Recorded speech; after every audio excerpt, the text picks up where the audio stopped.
In the summer of 1952, Marilyn Monroe was in Niagara Falls shooting the movie simply titled Niagara. Released a year later, this was the movie that made her a star. In the film, there's this moment where she walks away from the camera, wiggling her behind. This was considered provocative in 1953. Finding this movie location was fairly easy, even though the whole area's changed in 70 years. And I got my kids to recreate the shot. Okay, go! Wiggle, wiggle, wiggle! That's not a wiggle! Everything I need is on the ground. There's a montage of places I visited around the world. I'm Joe LaManna, and this is the Nervous Flyer. Everything I need is on the ground. We see shots of the CN Tower and a subway entering a station. So you've decided to visit Toronto, Canada. Okay. Like all world-class cities, there's a lot to see and do, and I'll show you some of the sights. Toronto is my hometown. I was born here. This is my childhood home, my first school, my high school. I was married here, where my kids were born. I live in Scarborough, a suburb 30 minutes from downtown. I know most tourists aren't going to make it out here, but there's a few noteworthy places. Animal lovers will appreciate the zoo. You can come see the giant pandas if it was 2017. But they've got plenty of other animals, monkeys, penguins, jellyfish. Fans of the movie The Santa Claus can visit the site of the Denny's that was seen in the movie. In real life, this was an actual Denny's for many years, now a supermarket. In Scarborough, you can visit our Civic Centre and walk in the steps of the great Canadian Terry Fox, who visited the centre in 1980 during his run across Canada. The Civic Centre was designed by the late Raymond Moriyama, whose buildings you can see all over the city. There are a number of schools in Scarborough he designed as well. I'll show you a couple more of his creations later on.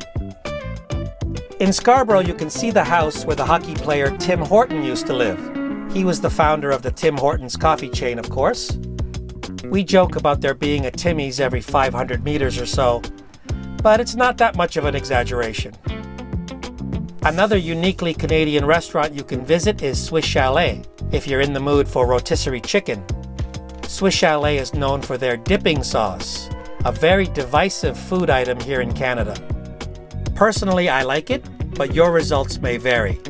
Opinions range from delicious to what is this ungodly horse piss? If chain restaurants are not your thing, no problem at all. You don't have to go very far in Toronto to find something to your liking. I like Shawarma Empire a lot. Ami's has some great Indian cuisine. If the top of this building looks familiar, it was a KFC for many years, one of the first in the city.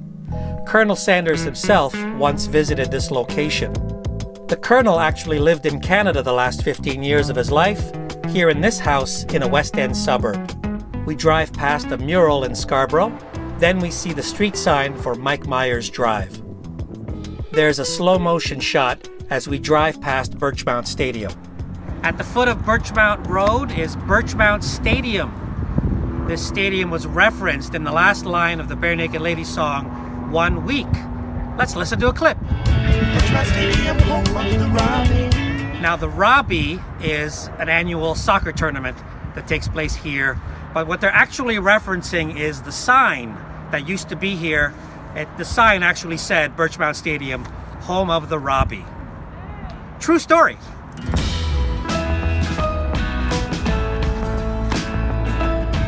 I could spend hours and hours just on the sights of Scarborough, but let's turn to the downtown core.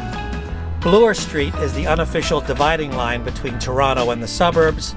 Most of the well-known Toronto landmarks are south of Bloor. The CN Tower is, of course, our most famous tourist trap. You can get some nice views of the city. And no, you can't see the mist of Niagara Falls on a clear day. I've never seen it. I don't know anyone who's ever seen it. You can brave the glass floor and look straight down 1,000 feet. That's always fun and disorienting. At the foot of the tower is Ripley's Aquarium. You can get a discounted price if you visit both the tower and the aquarium. It's true. When you're downtown, you might walk through the ever-present pungent cloud of marijuana smoke. The cloud moves around, but if you're lucky, you might get a whiff. The downtown core is a great place to visit movie and TV locations. Fans of Kim's Convenience can visit the store used for exterior shots. The owners have kept the signage used in the show, but the name of the store is officially Mimi Variety. But this location was not the store the creators based their show on. It was based on Bob's Convenience at Dundas and Parliament Streets. At nearby Nathan Phillips Square, you can take a photo in front of our, I want to say famous, but I'm not sure how famous, City Hall building. The square itself has seen many events, celebrations, and protests. Here are just a few productions shot in and around the square. Law and Order Toronto, Criminal Intent. For all the productions mentioned, we see the real-life location as it is today, and then we dissolve to the corresponding shot from the movie or TV show. The Kidnapping of the President. We see William Shatner in the key moment when the president is taken hostage.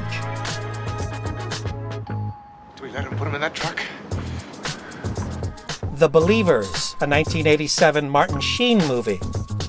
Red, the Bruce Willis movie. Then there's Pacific Rim. We see two shots behind the City Hall building. A short walk from Nathan Phillips Square, you'll find other TV and movie locations. Star Trek, Strange New Worlds. We see locations in and around Young Dundas Square.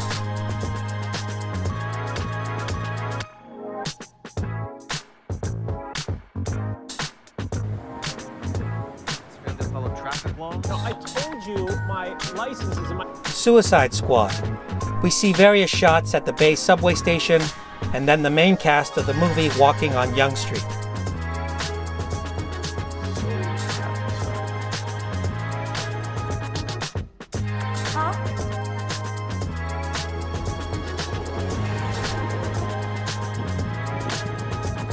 I can recommend a good therapist. Need a victim, a mind to pry apart. Strange Brew, the Bob and Doug McKenzie movie. Opening scenes were shot outside the former University Theatre.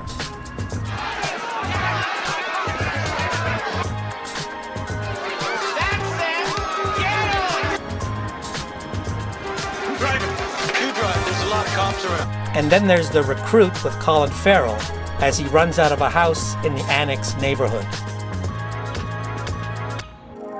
When I'm downtown, I will often indulge in a hot dog. I'm a big fan. I highly recommend them.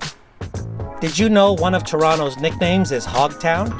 Millions of pigs met their end in our city over the last 150 years. The last pig slaughtered in Toronto was in 2014. There are shots of colorful flowers, a rose bush, some daisies. There's a shot of a fox standing in a driveway near my house. Then a shot of a rabbit sitting on my front lawn. We then see a trillium, which is the official flower of Ontario. Let's make a stop at the Art Gallery of Ontario.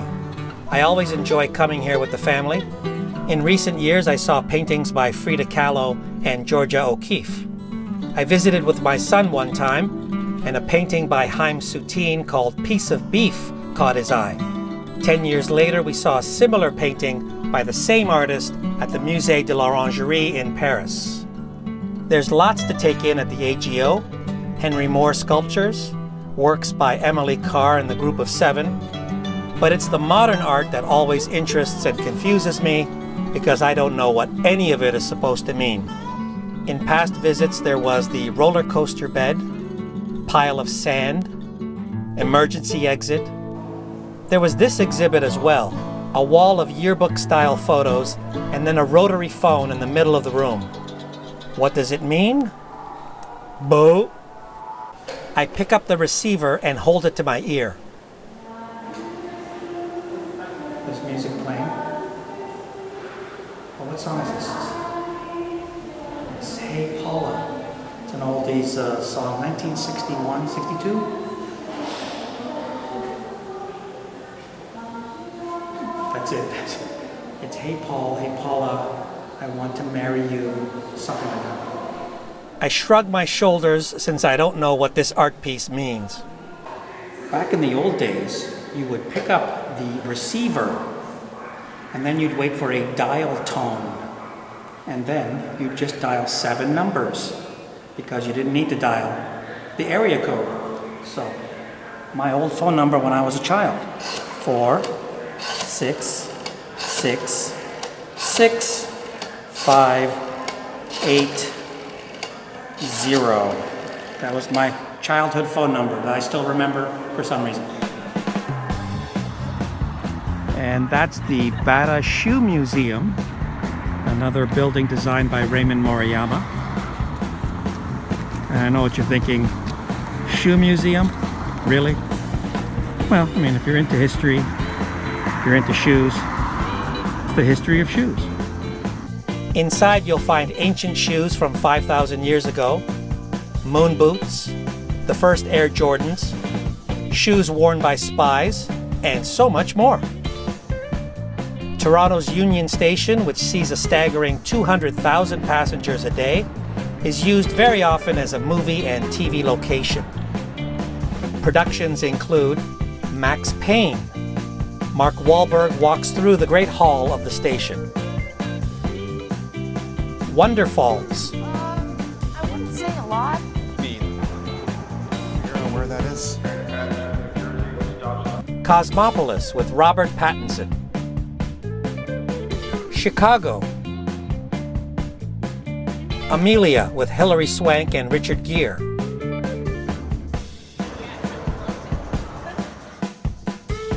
And the 1976 comedy Silver Streak. Have you seen Benny? Yeah, I saw him on the coffee. Gene Wilder and Richard Pryor run down the steps from the Great Hall into the concourse. Great! We've got 10 minutes. I'll get the tickets. Just wait right here. Don't get the tickets and it's goodbye, George. If you're interested in looking at dinosaur bones, there's the Royal Ontario Museum, the largest museum in Canada, with tons of exhibits from Egypt, the Middle Ages, and the Renaissance. I've come here many times with the family over the years. And that's the Michael Lee Chin crystal. This was an addition to the existing Royal Ontario Museum building, opened about 15 years ago. And according to some South of Bluers, it's an architectural abomination. Most of us don't care, but it's always funny to hear the South of Bluers complain about the Michael Lee Chin crystal. The ROM has appeared in many productions. Here's Nico walking in the footsteps of Lawrence Fishburne from the show Hannibal. The ROM also appeared in an episode of the kids' show Zaboomafoo. Hey guys! Hey, Jackie, how you doing? But maybe you're thinking, I don't care about 2,000-year-old serving bowls. Then perhaps the Hockey Hall of Fame is more to your liking. You can pose with the Stanley Cup, or a replica in my case, as the true cup was out on tour. You can walk through the Habs dressing room. There are seats from the original 6 arenas. There's a tribute to Bill Barilko. The last goal he ever scored in overtime won the Leafs the cup in 1951. The Hall of Fame also has some interactive exhibits. You can pretend to be a goalie and try to stop some shots, or you can take some shots yourself. I predicted 0 goals. I start taking some shots, and my prediction was correct. I scored no goals, but all my shots were at least on net. Across the street from the Hockey Hall of Fame is Meridian Hall, formerly the Sony Center for the Arts, formerly the Hummingbird Center, and originally the O'Keefe Center. If you go to the back of the building, on a street called the Esplanade, you can visit the place where dancer Mikhail Baryshnikov defected in 1974. He was performing at the O'Keefe with the Bolshoi Ballet, and it was roughly in this spot on the Esplanade where a car was waiting for him. Baryshnikov's co-star in the 1985 movie White Nights, the late actor and dancer Gregory Hines, is laid to rest in a Toronto suburb. I was a big fan of his ever since he appeared in History of the World Part 1. This is one of my favorite moments when a Roman centurion yells, "Seize him!" Seize him! Oh, seize this, honkus. No! Don't ever say that to the cops! Seize him! Anytime I hear "seize him," it reminds me of Gregory Hines. And it comes up more often than you think. Seize him. Seize him. Seize him! Seize him. Seize him! Seize him! There are a lot of celebrity graves in Toronto. Frederick Banting and Charles Best, the two who get the most credit for discovering insulin, are buried close to each other. This is the resting place of the pianist Glenn Gould. This is the original drummer for Rush, John Rutsey. And the comic duo of Wayne and Schuster, whom I loved to watch when I was a kid, are buried in the same cemetery in Scarborough.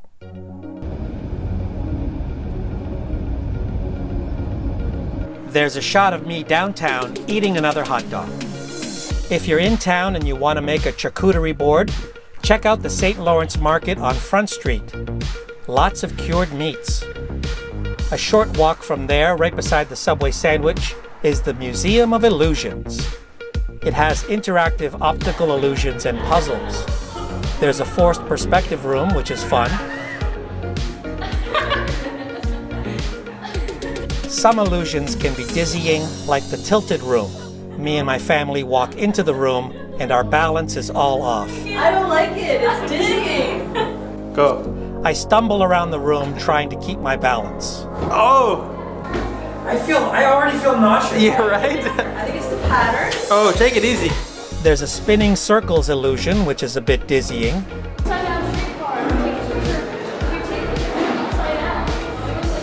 We see a mirror illusion with 6 versions of my daughter. Then we see a kaleidoscope and another forced perspective illusion. Then there's the vortex room. The camera might not capture it, but the entire room feels like it's spinning. Oh no! Oh no! Oh no no! Oh! You alright? Oh, everything's spinning! Did you know Toronto is sometimes called Hollywood North? Here are a few more productions shot here in the Big Smoke. Bait with Jamie Foxx shot at Commerce Court. Hey, yo, you dropped your bag! Oh, God, I can't breathe! Open the door! Total Recall shot in the same area as Bait.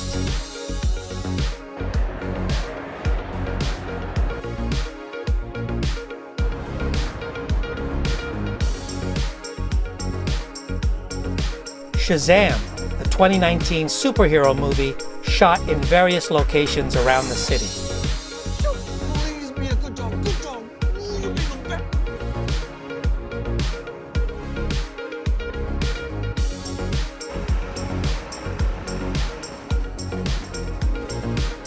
old In My Big Fat Greek Wedding, the home of the Portocalos family was this house in East York. It's been completely renovated and doesn't resemble the house in the movie anymore. The next door neighbor's house, though, seen in the last shot of the movie, hasn't changed.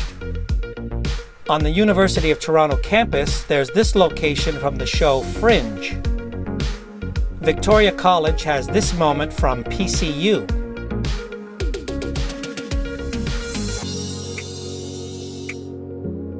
And the angry mob from the same movie was done here outside the Edward Johnson building. Whitney Hall was where this scene from Good Will Hunting was shot. And Hart House is where you can find this scene from Tommy Boy.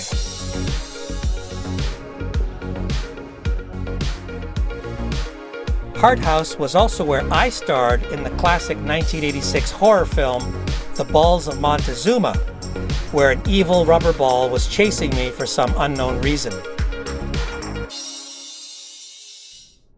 If you're in the Midtown area, you might drive past 1063 Avenue Road.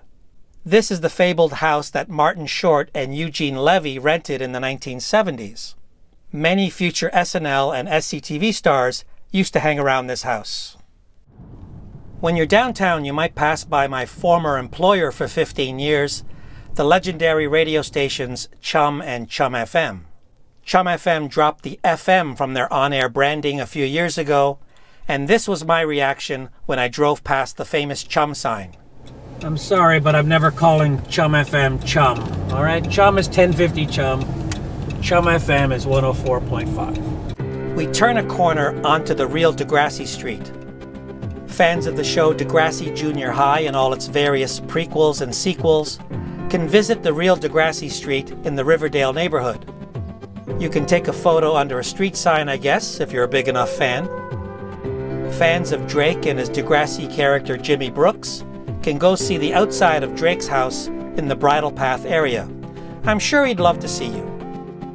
Near the corner of Church Street and the Esplanade, you'll find an original Banksy artwork on the wall, framed behind glass to keep idiots from ruining it.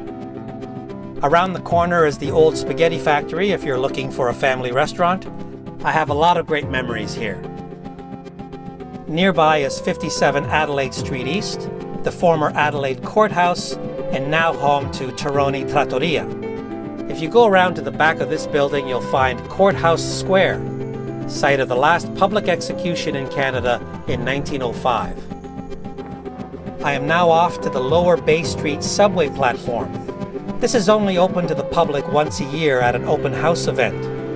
Before these open houses, the Lower Bay Street platform was this mythical place that no one ever saw, but everyone said existed. It's a disused subway platform that is now a shooting location for dozens of movies. It was a real treat to finally get to see this place. We see movie clips from 16 Blocks, Mimic, Shazam, and Suicide Squad, all shot on the Lower Bay platform. We're driving past some trees. It's autumn and the leaves are brightly colored.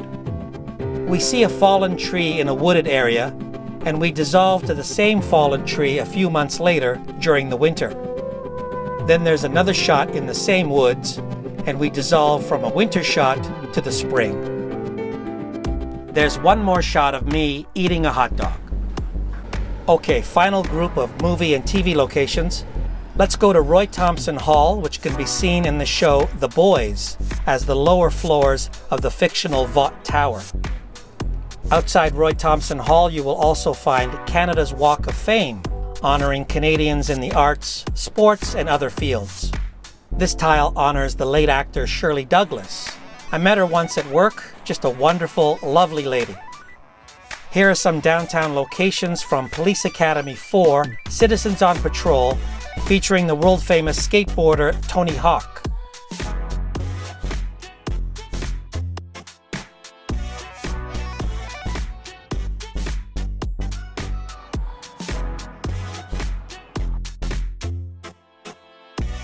Scenes from this movie were also shot at the Woodbine Center, a mall near the airport. We see David Spade skateboarding through the mall.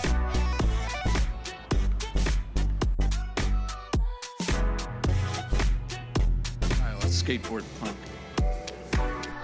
The Freshman from 1990 also shot scenes at this mall. Matthew Broderick and Frank Whaley run around the mall looking for an escaped Komodo dragon.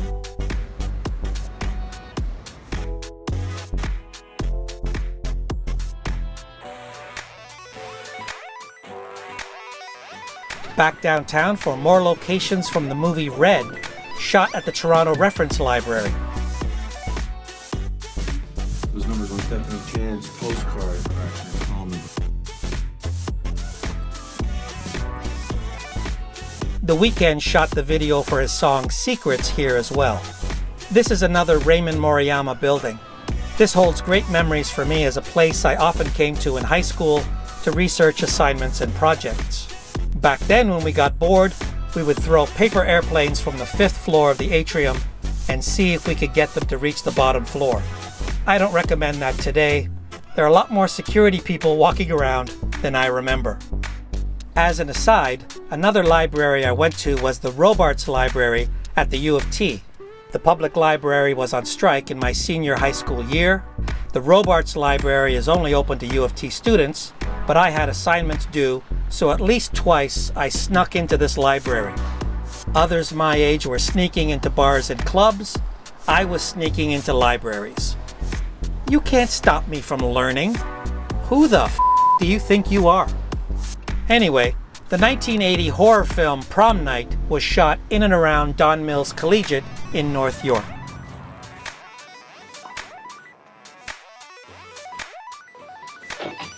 In front of the main entrance, that's Leslie Nielsen, who drives Jamie Lee Curtis to school.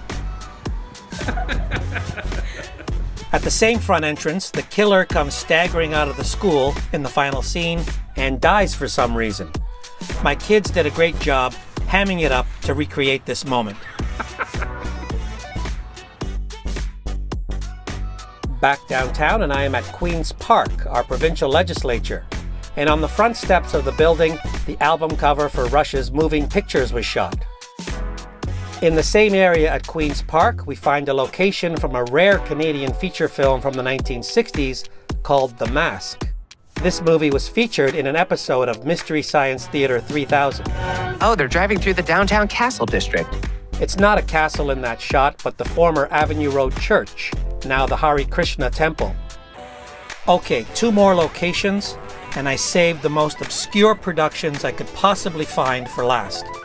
The first is I Am a Hotel, a 1983 TV special starring Leonard Cohen, a series of songs and imagery shot in the King Edward Hotel. I can't say I understand what's going on in this program, but I always enjoyed watching it. Last movie is from 1966 called The Scribe, starring silent film legend Buster Keaton in one of his last roles. This is actually a safety film. Keaton runs around a construction site causing trouble. It was shot during the construction of the McDonald Block, a group of government offices at Bay and Wellesley. I couldn't place this location at first. I noticed this Art Deco building in the background, but couldn't figure out where it was. Eventually, I recognized it as the tower in the nearby Whitney Block, and was able to match up the details of those buildings with shots from the movie. I'm a huge fan of Keaton, so this was really cool. We see Buster Keaton doing a pratfall, and then standing in the middle of Bay Street in front of the construction site.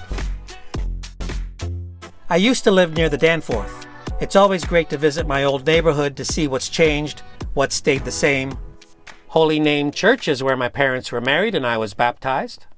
Maselli's supermarket is still there.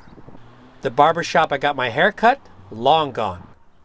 Then there's Jones Variety that was near my old house. But it wasn't called that when I lived there. It was Jim's Variety. Jim was a real person and his family moved away, but the name and signage of the store stayed for many years. Imagine my surprise when I watched the 1992 Nora Ephron film, This Is My Life, shot in Toronto. Julie Kavner's family is moving to New York in this scene, and immortalized in this one shot, right there, Jim's Variety. That's where I bought smokes for my dad when I was 7. My old neighborhood is not too far from downtown if you want to check it out. Part of that area is called Greektown if you're up for some Mediterranean cuisine. But Toronto being Toronto, there are tons of other choices as well. Just east of Greektown you'll find some Ethiopian restaurants, including Rendezvous, which I enjoyed a lot. When you walk in, you'll see a mosaic on the floor of Italy, which is a funny statement they're making if you know the history. Dozens of people every day walking all over Italy. One place that's still around is Square Boy. Same signage from 50 years ago. They've got some great burgers and fries here. When I last visited, I caught the tail end of a screaming argument between a black and Asian woman telling each other to go back to their country. Where are you from? Where are you from? Go yourself. That bitch. You too, you bitch. Toronto, a special place. It's not funny, okay? They're both villains and victims. We're in a subway car looking out the window. We're going over the Bloor Viaduct. We catch a brief glimpse of the Rainbow Tunnel on the East Don Trail.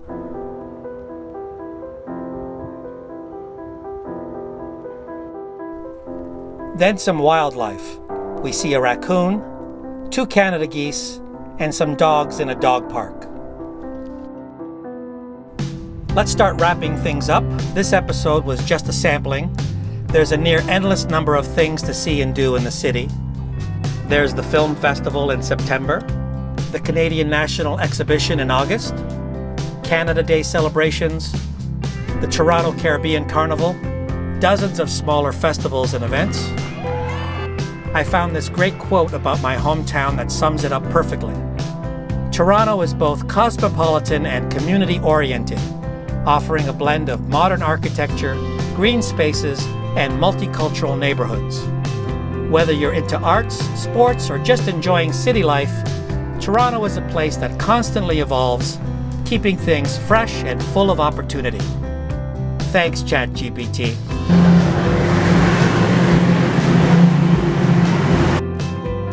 We are now on the highway, heading toward our last stop. 90 minutes away from Toronto is Niagara Falls. I always enjoy my visits here.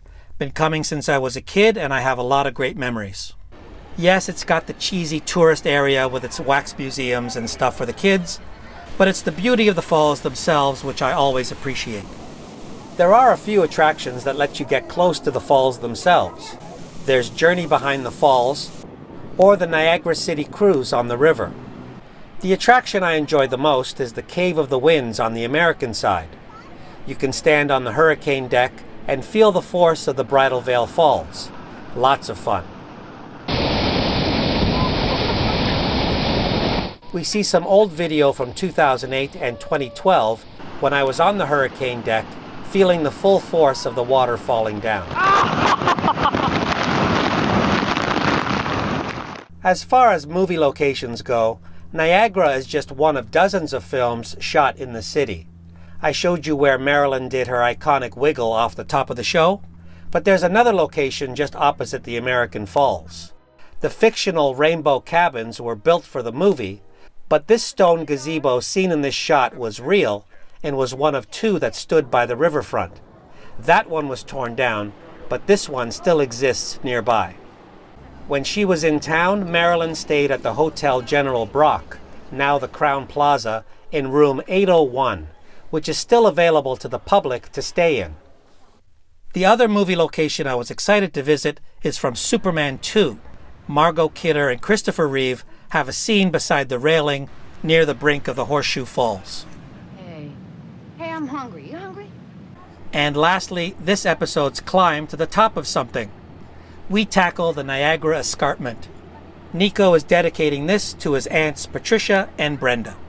All right, for this episode, we're going to try climbing up the Niagara Escarpment here in Niagara Falls. Now, the Niagara Escarpment is this ridge of land, starts in New York State, it goes to southern Ontario, ends up in Michigan. It was created during the last ice age through the process of glaciation. And we're going to see if we could climb up it. In some parts, it's a steep cliff, but here in Niagara Falls, it doesn't look too bad. And we're going to try to see if we could climb up the escarpment. At this point, we don't know if this is a good idea or even a safe idea. It might not be either of those things, but we're going to give it a try. What do you say, Nico? Let's do it! I begin the climb by going over a fallen log, walking away from the camera. I think this is a bad idea. All right, I know the camera can't see it, but this is looks like a gully of some kind that goes up a hill. It's not as steep. So we're gonna try that because this section looks much steeper. So let's try this here. I keep walking and Nico follows behind me. All right, that's not too bad. Not so bad. All right, we're at this big tree. We're gonna try to see if that's up. I'm going under. All right, go under. Here we go. Just be careful. Lower than I thought. Nico ducks under a huge fallen tree in the gully, and then I follow behind him. All right, look at that. It almost looks doable. Twist an ankle. This section of the escarpment is not as steep, so walking up is not a huge challenge.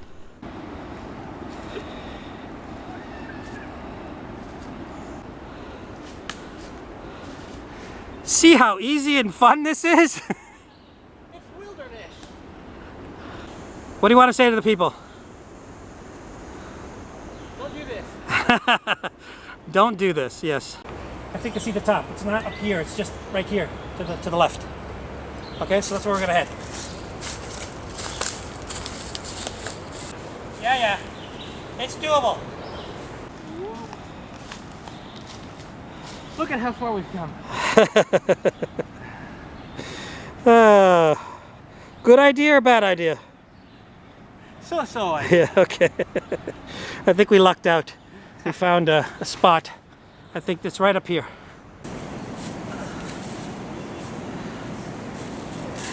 Need a hand? I'm good. All right. Okay.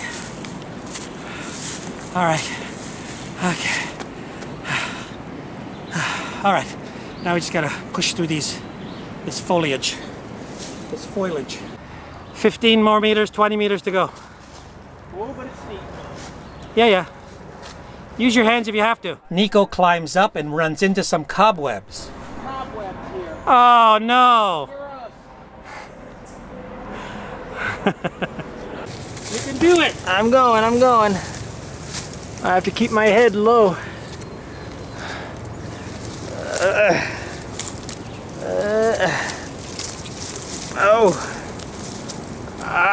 good? Yeah. Nico reaches the top and then turns the camera to film me finishing the climb. We made it. Okay, here we go.